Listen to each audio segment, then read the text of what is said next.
Welcome to 25th Avenue.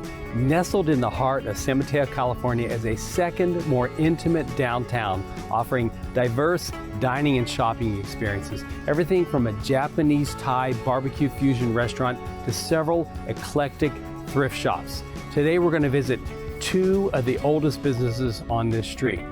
Follow me.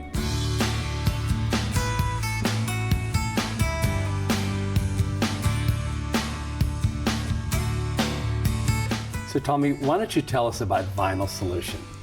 Vinyl Solution Records started off in 1984. We're 5,000 square foot here, located at 151 West 25th Avenue. I started off in radio, and I came across a store in San Carlos that I like to go into. I reconnected with my vinyl love. Started working for him part-time, and I ended up buying a small store that he had opened in 1982. I ran it for him for almost 2 years, and then I ended up buying it from him in 1984. And 7 years later, moved into this building at 151 in 1990. And been expanding since. It wasn't planned to be this big, and it wasn't planned to be this long, but it was a passion, and now it's become an obsession.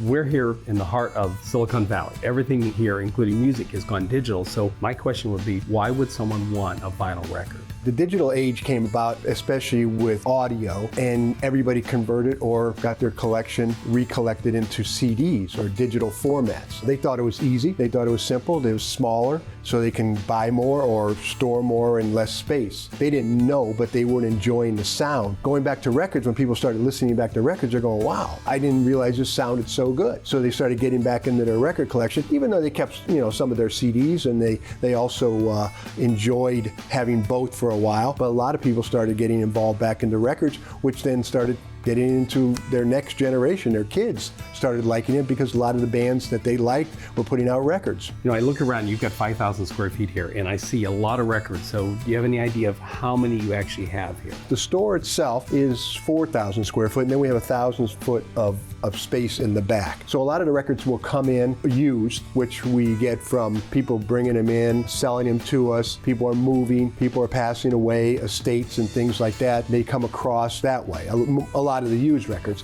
And then there's new records, which come in every week. Every record that you've ever wanted, a lot of them, the popular ones, have been reissued. So they're all coming in also that way. We have probably on the floor, my estimate is 60 to 75,000 records. Well, Tommy, thank you so much for the education on music. I've got all these songs ringing in my head now, so I appreciate the education.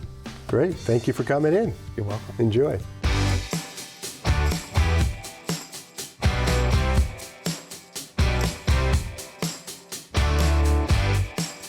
So I'm here at the Swingin Door with the owner, Warren Chapman.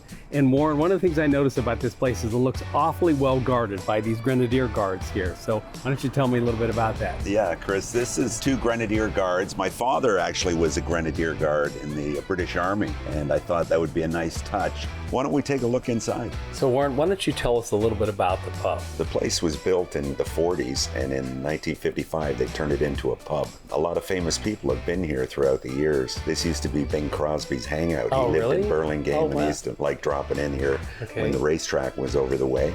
And in the 60s, Ronald Reagan actually came in and bought the whole place a round of beers in his pursuit for governor. He announced, my name's Ronald Reagan, I'm running for governor. I'd like to buy everyone in the house a round. Oh, wow. And then when did you buy the place? I bought it in 2006. So what made you want to buy an English pub? Well, I was born in actually Manchester, England, and when I was a little kid, I used to go into the pubs with my parents, and the opportunity arose, and I thought, hey, I'm going to do it. Oh, wow. So on the sign on the side of your building, it says fish and chips and bangers and mash. So why don't you tell us a little bit about the food that you serve here? Yeah, those are very popular English dishes.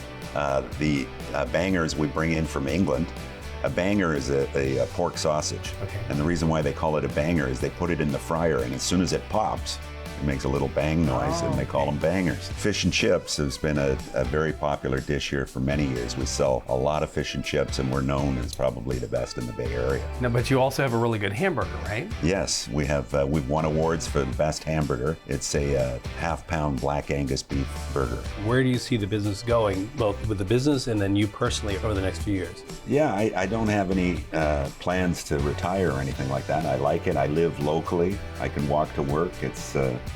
I'm having fun, so I think I'm going to be here for a very long time. Oh, that's good. I'm sure a lot of the regulars will definitely appreciate that.